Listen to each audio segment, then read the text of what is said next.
looking to connect a region of over 600 cultural bridges between our lands.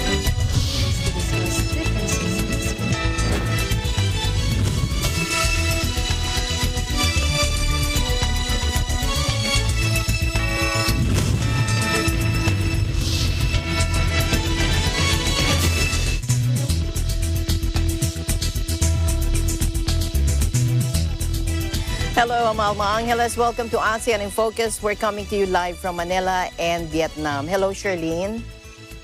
Hello, I'm Charlene Navaja, bringing you the news in the dynamic ASEAN region. On today's headlines. Malacanang thanked countries and organizations for their outpouring of support to areas affected by the onslaught of Typhoon Odette. President Duterte admitted that he was worried about the possibility of the Omicron variant of COVID-19 causing another surge in infections, noting that government funds were depleted. Huwag ninyong itapon yung shield. Continue. And fading light forced Myanmar rescuers to call off a search for dozens of people feared missing after a landslide near a jade mine that killed 2 people. And Singapore and Indonesia played out an entertaining 1-1 draw in the first leg of the AFF Suzuki Cup semifinal at the city-state's national stadium.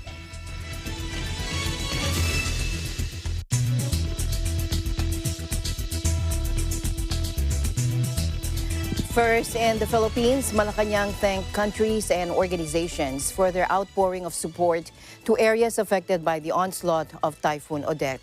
Acting Presidential Spokesperson, Cabinet Secretary Carlo Nograles said these countries and organizations have pledged financial and in-kind assistance. Take a look. We are likewise grateful to our friends in the international community, partners and allies for their offers of assistance.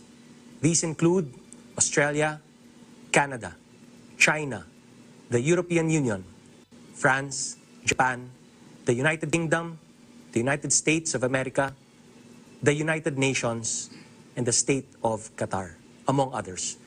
Maraming salamat po sa inyo. Canadian Prime Minister Justin Trudeau pledged to provide financial assistance, including through the Red Cross, to help address immediate needs on the ground, such as water and sanitation. China would provide $1 million in emergency cash assistance, as well as food packages to the Philippines, according to Chinese Ambassador to the Philippines, Wang Shilian. The European Union, meanwhile, pledged about 1.7 million euros in humanitarian funding to provide immediate needs such as food, drinking water, shelter, and other urgently needed household items. French Ambassador Michel Bocuse said the French government would gather resources from the private sector with the French Chamber of Commerce and the France-Philippines United Action Foundation. Japan vowed to offer assistance, relief assistance, such as generators, tents, and sleeping pads through the Japan International Cooperation Agency, or JICA. The United Kingdom committed to providing 750,000 euros to the International Federation of Red Cross to extend assistance to the typhoon victims. The U.S. Embassy in the Philippines, Chargé d'Affaires at Interim Heather Variava, said the U.S., through the U.S. Agency for International Development, is providing 10 million pesos in immediate assistance. The United Nations Office for the Coordinator of Humanitarian Affairs vowed to provide shelter, health, food, and protection, according to UN Resident Coordinator in the Philippines, Gustavo Gonzalez. President Rodrigo Duterte admitted that he was worried about the possibility of the Omicron variant of COVID-19 causing another surge in infections, noting that government funds were depleted. He made this statement after Health Secretary Francisco Duque III said his department has reported at least 3 imported Omicron cases in the Philippines. Let's take a look. Omicron will arrive the Philippines sooner or later. We cannot really prevent it totally because we have to move. We have to move, and people come in and out in our country. That is why, Mr. President, our border controls have been heightened. And that is why we were able to catch 3. We already have imported Omicron cases in the country. Kinakabahan ako kasi let me be frank to the public, depleted na yung pera talaga ng Pilipinas. Even coping up with the growing expenses for the typhoon victims. Huwag ninyong itapon yung shield. Continue using it.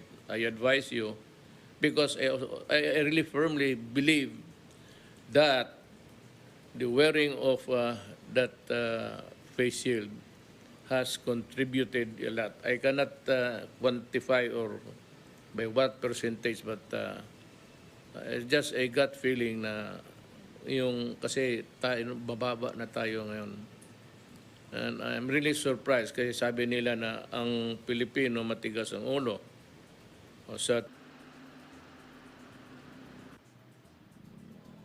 On November 15, Duterte lifted the mandatory use of face shields and only making them voluntary in areas under alert level 1 to 3. The face shield policy is left to the discretion of local government units and private establishments in areas under alert level 4. Only areas under alert level 5 and closed, crowded, and close contact, or 3Cs, such as hospitals and other medical facilities, are required to use face shields.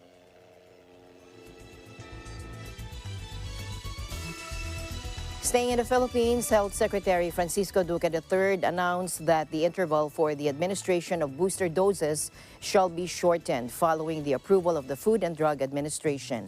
The shortened intervals shall be effective December 22, and under this new policy, boosters may already be given to adults at least 3 months after the second dose of a primary 2-dose vaccine, or at least 2 months after the primary single-dose vaccine is given. Take a look. Yung 6-month interval between the second dose and the booster dose, pinaiksi na po ito for 3 months na lang. So mas mabilis po tayo makapagbigay ng booster doses gamit po ang ating mga bakuna. Lahat po ng vaccine, after 3 to 4 months, nag-win na po siya. So pagka tinamaan tayo ng malaking dominant na variant, talagang mag-breakthrough kasi mababa na po yung percentage ng kanyang efficacy. And the only thing that we can say that is yung mag-boostering po tayo ng massively. It would be as bad as the previous viruses. And natatakot lang ako. Further, the DOH also reiterated the importance of prioritizing vaccination among those who are yet to receive their primary series. Resort owners on the Philippine island, popular with surfers and tourists, face expensive repairs or having to start from scratch as Super Typhoon Rai wiped them out. The strongest storm to hit the archipelago this year cut a swath through Siargao, a tropical paradise known for its sandy beaches, big waves, and relaxed vibe. Let's watch this. So now this typhoon is much worse for us than the pandemic. For one, there's damage. The pandemic didn't cause any damage. There's structural, physical damage. Another, the public infrastructures are down. There's no electricity, there's no communication. Roads are finally starting to clear up, but I think we expect electricity to come back maybe in half a year, and then we expect communication to come back maybe in 2 months. So definitely all establishments here will be closed. Because part of Siargao's appeal was the natural beauty and the natural landscape. And if you go around the island, this island used to be called Isla de las Palmas during the Spanish period, and there are no palms anymore. It's not the island of the palms anymore. Here in Las Palmas, we think we have the capacity to rebuild but there's no point in rebuilding if it is just us. We need the whole Siargao to rebuild. We are just one part of Siargao. Us alone, we aren't much. And to rebuild the entire Siargao seems like it will take a huge effort. Okay, so I have been speaking with a lot of friends. A lot of them will put their businesses on pause for a little bit, try to regroup themselves in Manila or in other cities first, and then come back.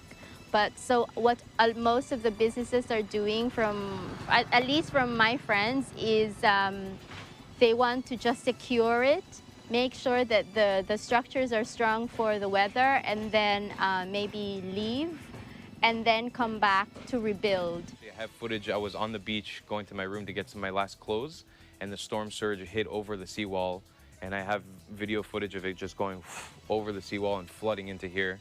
So we started running, panicking across the street, and then it really hit us around 11 or 12. It was terrible. Trees falling, power lines falling, things breaking, the GI from the roofs flying around everywhere. It was really, really, really bad. The strongest storm I've ever witnessed in my life. Packing wind speeds of 195 kilometers or around 120 miles per hour as it made landfall on the island last Thursday. Uprooted palm trees, shredded thatched roofs, smashed wooden buildings, and toppled power poles. The widespread destruction left the island voted the best in Asia by Connas Traveler readers this year unrecognizable. Pandemic travel restrictions decimated visitor numbers to the island in the past 2 years, leaving many resorts, cafes, souvenir shops, and tour guides struggling to survive. But domestic tourism began to pick up in recent months as the government relaxed rules to boost economic activity, though it kept a ban on foreign travelers entering the country. The storm is a bitter blow for tourism operators, hitting them a week before the holidays when many Filipino families typically head to the country's famed beaches and dive spots. Meanwhile, President Duterte and Senator Bongo on Wednesday visited the typhoon-hit area of Siargao. The president visited the victims and gave out food, cash, and promised house repairs affected by Super Typhoon Rai, or locally named Odette. Let's take a look. Ang gobyerno dapat lang unahon ang mga pobre. Kana pagka makita mo na misery and agony, makikita mo na ang taong nakatindig. Yung dito in tatter. Tapos sinasabi lang na pagkain, tubig. Ang sinasabi ko, basta yung kalamidad, earthquake, landslide, sunog, ang unang pangayoon anak sa tao, tubig, niya sunod pagkaon. Lisin na lang.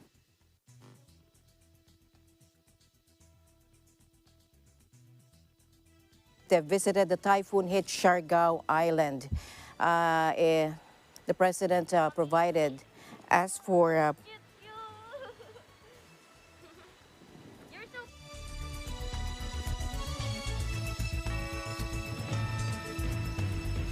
Philippine Navy landing craft, the BRP Iwak, or LC-289, and its sister ship have arrived at Dapa Siargao Island on Wednesday, carrying more relief supplies for communities severely affected by Typhoon Odette.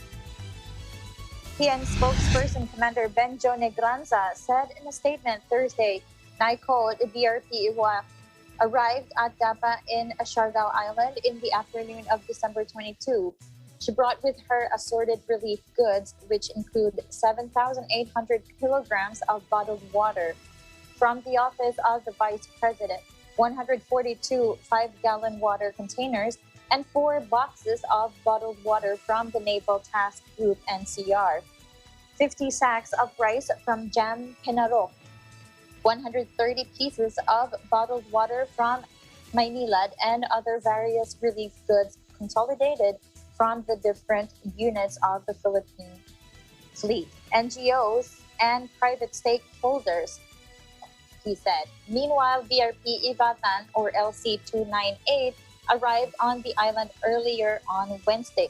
The ship, which is under Naval Forces Western Mindanao, left Zamboanga City loaded with 7,000 boxes of assorted food packs from DSWD-9 last December 19.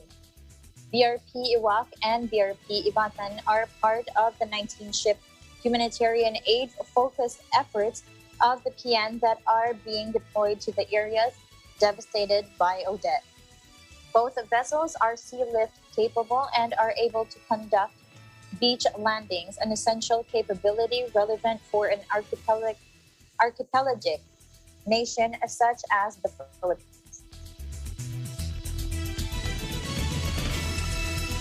The low-pressure area over the Pacific is now expected to enter the Philippine area of responsibility either on December 26th or 27th, according to Pagasa in an update on Wednesday. The LPA has a 60 to 70% chance to develop into a tropical depression, added Pagasa in a statement in its Wednesday morning forecast. Alzar Aurelio of Pagasa said the LPA was last located 1,350 kilometers east of Mindanao. Pagasa said the LPA is now likely to be closest to the landmass of Mindanao on the evening of December 29 or on December 30. The public is advised to take precautionary measures and remain vigilant against unofficial information coming from unverified sources. Information can be obtained via Pagasa's website and on its official social media accounts. Pagasa earlier forecast 1 or 2 tropical cyclones to form or enter the country this month.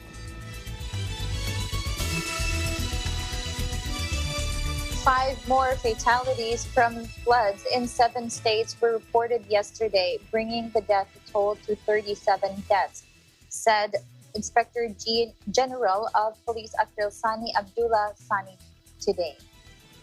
The 5 new reports involved 4 adults and a child. Days of torrential rain caused rivers to overflow at the weekend, swamping cities, cutting off major roads, and forcing tens of thousands of people to flee their homes. Selangor, Malaysia's most densely populated and wealthiest state, encircling the capital Kuala Lumpur, has been one of the worst hit areas. Many in its flood-hit state capital, Shah Alam, were left stranded in their homes with barely any food for days, before being evacuated on boats in a chaotic rescue operation. Flood waters have been slowly receding, and authorities said the process would speed up after a broken sluice gate, which controls the flow of water into a nearby river, was repaired. The captain and first mate of a bulk carrier that crashed into a coral reef off Mauritius, causing the Indian Ocean archipelago's worst ever environmental disaster, have been convicted of endangering safe navigation. The MV Wakashio, a Japanese-owned but Panamanian-flagged vessel, ran aground in July 2020, spilling more than 1,000 tons of toxic fuel into the pristine waters of Mauritius, coating mangroves, corals, and other fragile ecosystems. The vessel's Indian captain, Sunil Kumar Nandeshwar, who was convicted by a court in the capital port Louis on Tuesday, admitted drinking during an onboard party. He and First Officer, Sri Lanka national, Hiti Hanilej Suboda Hanendra Tilakarantna, were found guilty of endangering safe navigation and are due to be sentenced on December 27. The MV Wakashio was sailing from Singapore to Brazil with 3,800 tons of fuel oil and 200 tons of diesel on board when it ran into the reef off the southeast coast of Mauritius, a paradise island nation that heavily relies on tourism for its revenue. The 58-year-old captain said a birthday party had been held on board and he had consumed alcohol in moderation. More than 1,000 tons of oil slipped into the waters full of marine life from a gash in the vessel's hull before salvage crews were able to remove all the remaining fuel. The accident occurred near two ecologically critical sites, Blue Bay, known for its coral gardens, and Point Nesne, which hosts a fragile mangrove forest critical in the fight against global warming.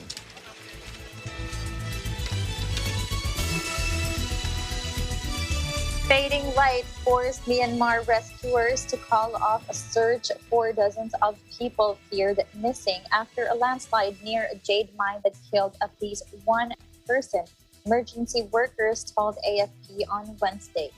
The disaster struck at a mine in northern Kachin State's Pakan Township, close to the Chinese border, where billions of dollars of the precious mineral are believed to be scraped from their hillsides each year.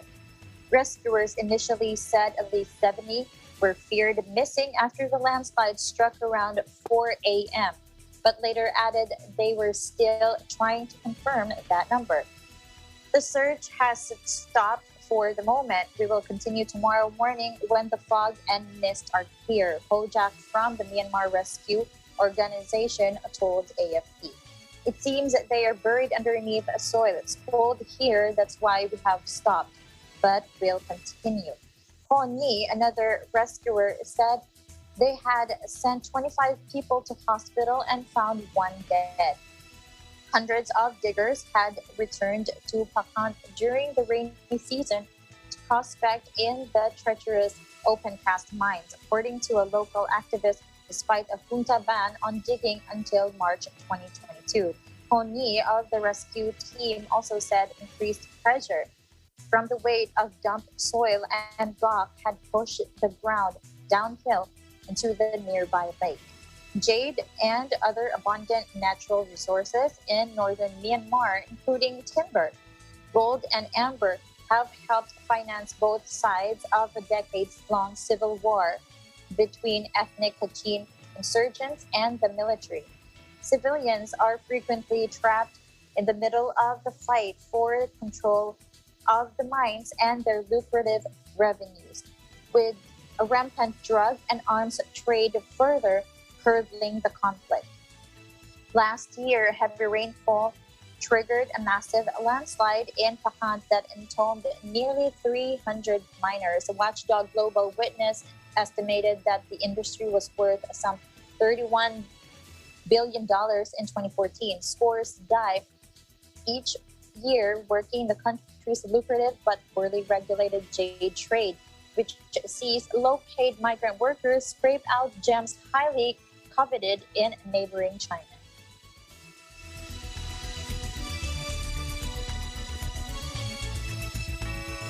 And the news continues here on ASEAN in Focus. Charlene and I will be back right after this.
Love, love, love! Ang galing nakuha niya yung technique. Siyempre, mahal kita. Lap, lap, lap. Kahit hindi na ng jowa. Delikado talaga yung pag-ibig eh. Di ba kanina ano? Ha? Nakakawala ng antok. Tutulog yung tao! Maraming nasasaktan. Yung kape, matapang. Yung umiinom, marupok. Tara, haruin ulit natin ang Game of the Day. Fit check na. Sige, dito na video. Aray!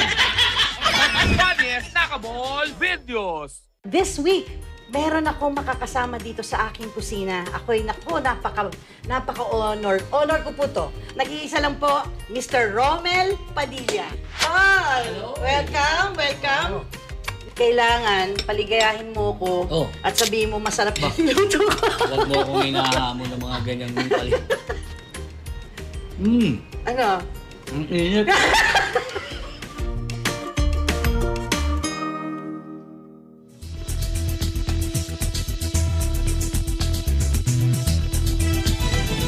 Welcome back. Former Senator Bongbong Marcos Jr. and Sara Duterte are the first pick of the Filipinos for the top government posts in the 2022 elections, according to the recent poll by Pulse Asia Research Incorporated.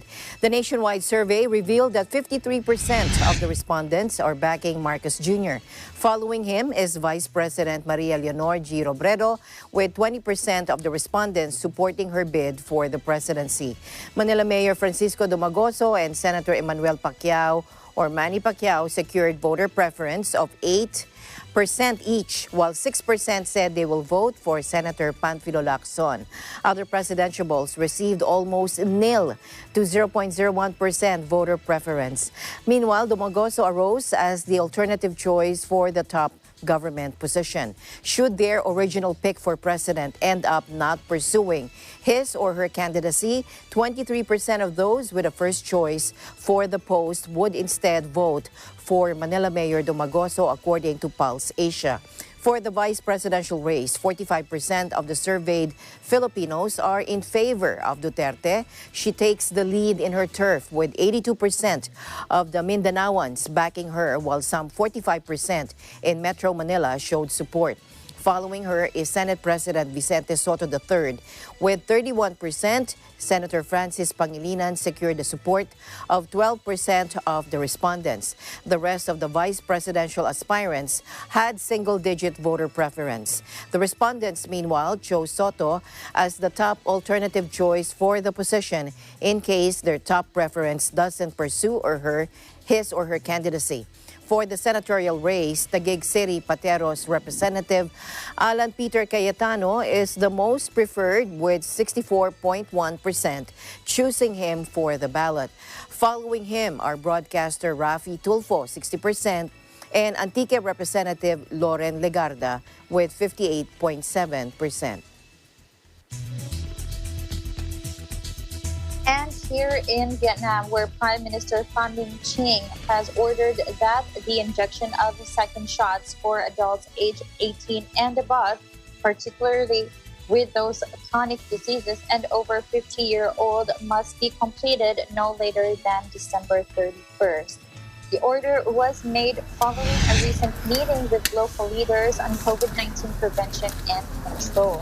The government chief urged subordinate levels to administer second jabs of adolescents aged between 12 and 17 in January 2022 and booster shots to people aged 18 and above in the first quarter next year. Pham also required subordinate levels to actively make plans for vaccinating children from 5 years old to 11 years old against COVID-19 in line with recommendations of the World Health Organization.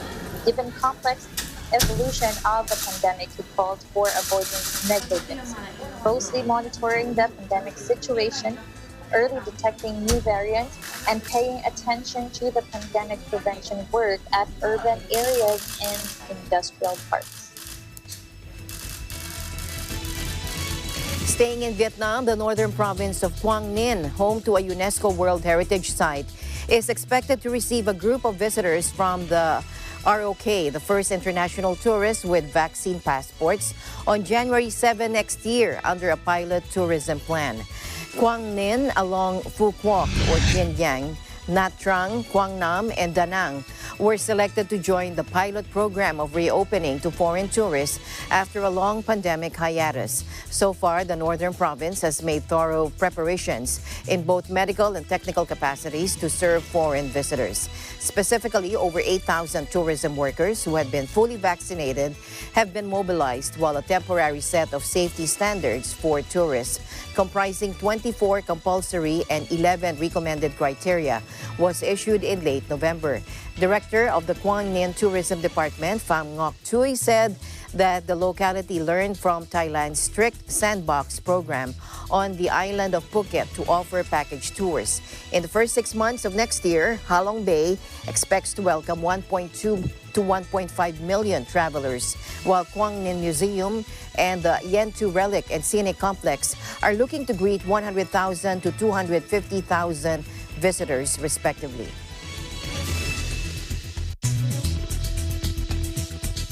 With only 3 days before the holidays, travelers going abroad have been urged to be at the airport early as health measures are strictly being implemented at the facility aside from other travel protocols. In a statement Wednesday, Bureau of Immigration Commissioner Jaime Morente advised travelers to go to the airport hours before their scheduled departure flights to ensure that they have ample time to check in at their airlines and ensure physical distancing at the immigration area. Local airlines suggest that travelers start the check-in process 3 to 4 hours prior to their scheduled flight. Morente said due to the pandemic, airlines would need to conduct additional checks to ensure compliance with travel restrictions of different countries of destination. In Indonesia, the government said it will only foot the quarantine bill for Indonesian migrant workers, or PMI, Indonesian students studying abroad, and state civil apparatus or government employees returning from official travel, according to the COVID-19 task force. The government is providing centralized quarantine facilities for migrant workers, students, and civil service staff. Chairman of Public Communication for the task force, Harry Trianto, said Indonesian citizens who do not fall under those three categories are welcome to undergo quarantine in recommended hotels, which are providing the facility as part of a collaboration between the task force and the Indonesian Hotel and Restaurant Association, or PHRI. He issued the clarification after a recent buildup of travelers at Soekarno-Hatta International Airport, as many Indonesians returned to the country at the same time. Most of them were migrant workers, while the rest were ordinary travelers who were required to quarantine at hotels, according to the task force. The quarantine provisions also apply to foreign nationals, including foreign diplomats, officers who are not heads of foreign representatives, and their family members, and they're required to undergo quarantine in hotels recommended by the task force. Meanwhile, foreign representative chiefs and their families who have jobs in Indonesia need to undergo self-quarantine at their residences for 10 to 24 hours, according to the task force. The United States on Wednesday authorized Pfizer's anti-COVID pill for high-risk people aged 12 and up as a surge of cases driven by the highly infectious Omicron variant threatened holiday plans and Americans struggled to find tests. Paxlovid, which comprises two types of tablet, was granted an emergency use authorization by Food and Drug Administration after a clinical trial showed it to reduce the risk of hospitalizations and deaths among at-risk people by 88%. The U.S. has spent $5.3 billion procuring 10 million courses of the treatment, with the first 265,000 to be delivered in January and the rest by late summer. White House COVID response coordinator Jeff Zients told reporters on a call. The FDA stressed that the treatment should complement rather than replace vaccines, which remain the frontline tool against the coronavirus. but pills that are available at pharmacies are likely to be much easier to access than synthetic antibody treatments, which require infusions administered by drip at hospitals or specialized centers. Back here in the country, President Duterte has extended gratitude to Sheikh Tamim bin Hamad Al Thani, the Emir of Qatar, for their offer of assistance for provinces hit by Typhoon Odette. In a statement from the Office of the President, Duterte conveyed his sincerest appreciation to Sheikh Tamim bin Hamad Al Thani for the expression of sympathy and solidarity with the victims of Typhoon Rai or Odette during a telephone conversation held on December 21. Duterte also welcomed the Qatari Emir's offer of assistance for the rehabilitation of the affected communities in the Visayas and northern Mindanao regions. Duterte added that Qatar is and will always be a friend of the Philippines. He thanked the Qatari government for the humane treatment of Filipinos living and working in Qatar. His Highness Sheikh Tamim bin Hamad Al Thani, for his part, said that Filipinos are appreciated in Qatar.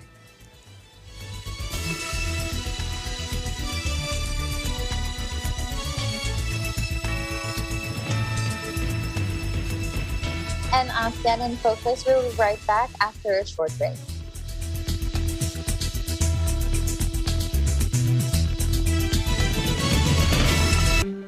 Alam namin ang iyong pagsisikap. Dama namin ang iyong mga sakripisyo. Kita namin ang pagharap mo sa bawat pagsubok. Kaya sa kabila ng mga hamon ng buhay, nandito kami para umalalay. Kasi katulad mo, gusto rin namin ang magandang bukas para sa kanya. Hatid namin ang dekalidad na edukasyon at makabagong pasilidad sa abot kayang halaga. Kaya huwag ka na mangamba. Sasamahan ka namin tuparin ang mga pangarap niya.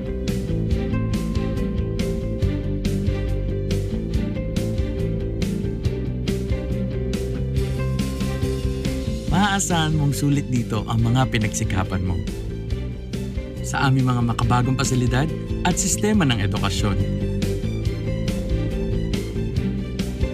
Mailalabas natin ang aking talino at mga kakayahan niya. Kahit sa munting halaga, makakasiguro ka na makakasabay siya sa mabilis na pag-ikot ng mundo. Sa New Era, karamay mo kami sa bawat hamon. Kaagapay mo kami sa bawat hakbang. Kasama mo kami sa bawat ngiti at tagumpay.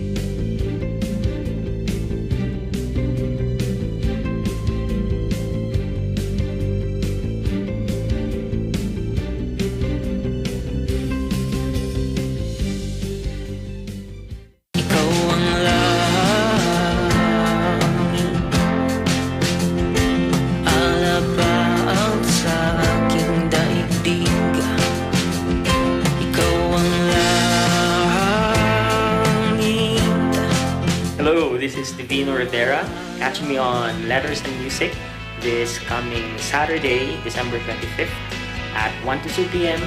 only here on Net 25. See ya!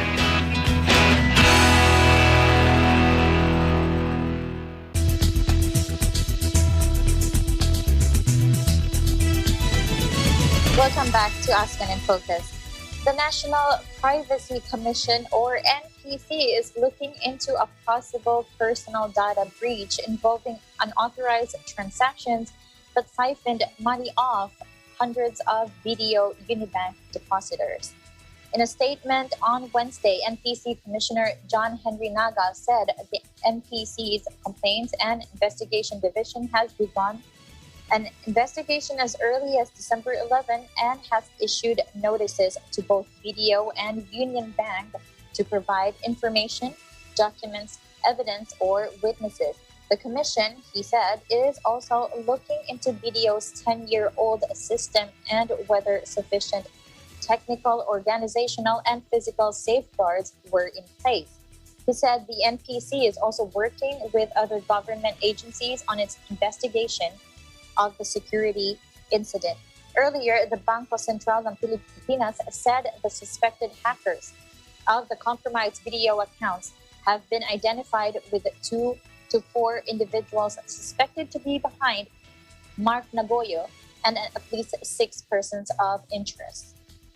BDO said it is processing the reimbursement of nearly 700 clients affected by these fraudulent transactions. Meanwhile, Presidential Advisor for Entrepreneurship and Go Negosyo founder Joey Concepcion has lauded the Department of Health for heeding the private sector's call to shorten the interval time between the second dose of COVID-19 vaccine and the booster shot.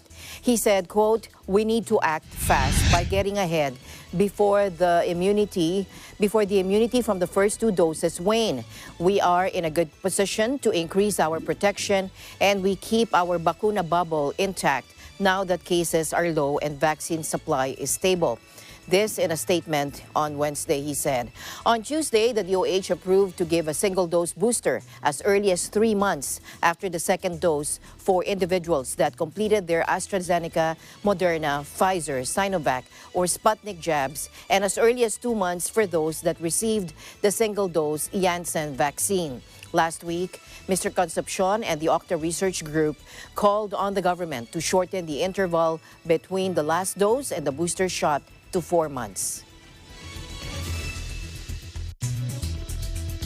Asian markets rose Thursday following Wall Street's lead as concerns over inflation and COVID eased, with U.S. data showing optimism about the economy despite the spread of the Omicron variant. The upbeat pre-holiday mood was helped by 2 preliminary studies from Britain indicating Omicron infections were less likely to result in hospitalization compared with the Delta variant, confirming a trend first identified in South Africa. The cautious optimism was also lifted by news that the U.S. Food and Drug Administration had authorized Pfizer's anti-COVID pill, providing fresh tools to battle the disease. New cases of the highly mutated Omicron strain continued to soar, but market watchers are becoming more confident the health effects will be milder than with early strains. Markets hate uncertainty and not knowing, and when Omicron hit the markets, we didn't know. Carol Schleff, Deputy Chief Investment Officer at BMO Family Office, told Bloomberg Television that it seems like it's edging towards something more positive. Positive mood carried over into Asia Thursday, with markets advancing across the board, and even a COVID lockdown in the Chinese city of Xi'an failed to dampen enthusiasm, with Shanghai up 0.1% and Hong Kong 0.2% higher. In other news, agrarian reform beneficiary or ARB farmers in the town of Pangasinan received an early holiday gift through a solar-powered irrigation system or SPIS project from the Department of Agrarian Reform or DAR. DAR Provincial Information Officer Zerena Ann Amado said the project was turned over to the Barlo Agrarian Reform Cooperative, which is the main ARB organization beneficiary. The SPIS project was worth 1 million pesos and it can irrigate 3 up to 5 hectares of farmland, according to Amado. The project is under the Climate Resilient Farm Productivity Support Project of the department that aims to boost the yield of farmer beneficiaries. The SPIS is run by the heat from the sun as it is connected to solar panels and has a cistern that collects rainwater. The farmers in the area usually wait for the rainy season starting June to be able to begin planting due to their crops' need for irrigation. But with the SPIS, they could plant even without the rain.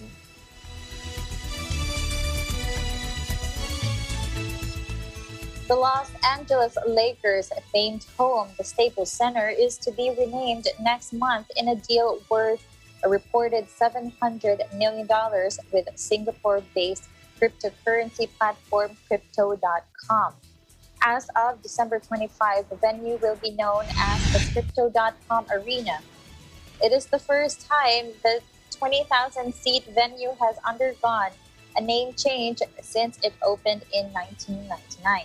Crypto.com is a company dedicated to promoting the use of cryptocurrencies, such as Bitcoin, on a wider scale.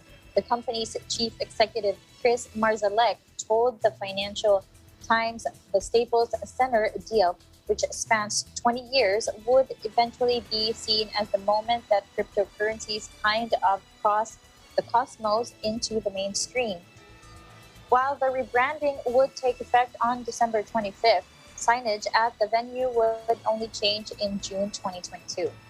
While the Staples Center is synonymous with the Lakers, the arena is also home to the Los Angeles Clippers, the WNBA's Los Angeles Sparks, and the National Hockey League's Los Angeles Kings. It is one of the best-known entertainment venues in the U.S. alongside New York's Madison Square Garden.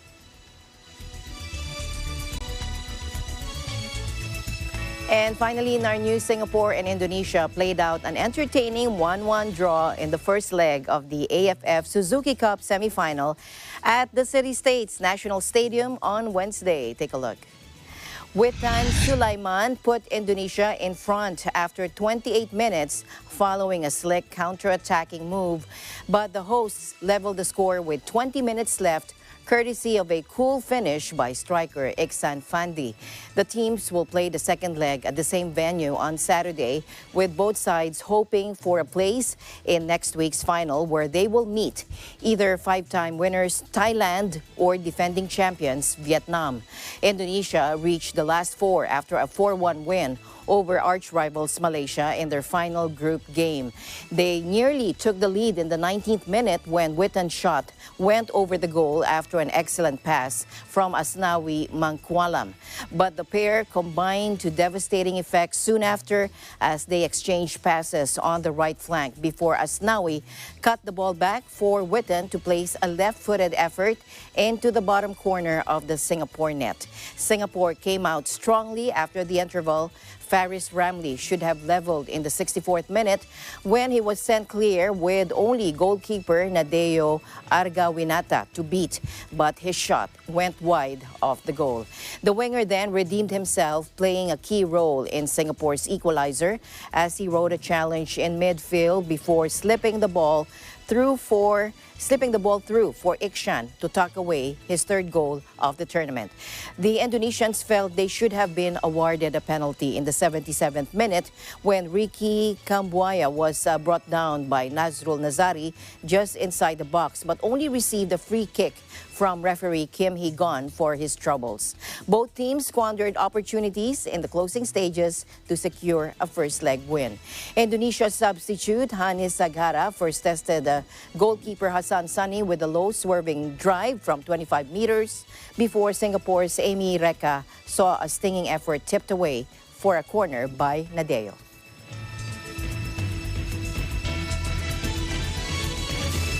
Thank you, Charlene, for keeping me company here on ASEAN in Focus. Thank you so much, Alma. And that is the latest news in the Southeast Asian nations. Stay updated about the ASEAN region. I'm Charlene Navaja, and we live in interesting times. And we'll see you back tomorrow. I'm Alma Angeles. We live in interesting times.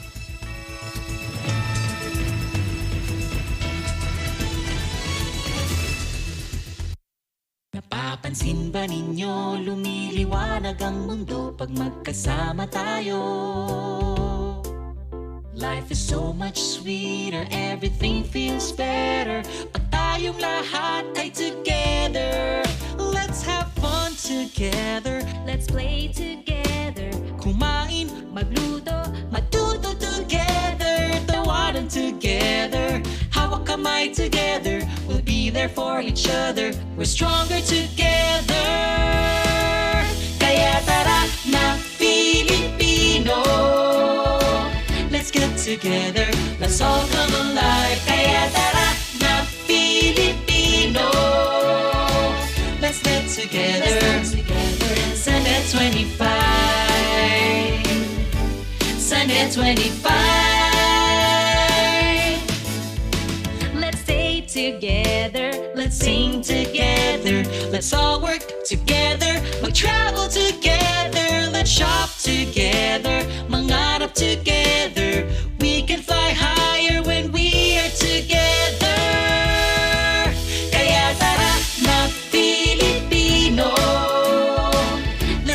together. Let's all come alive. Kaya tara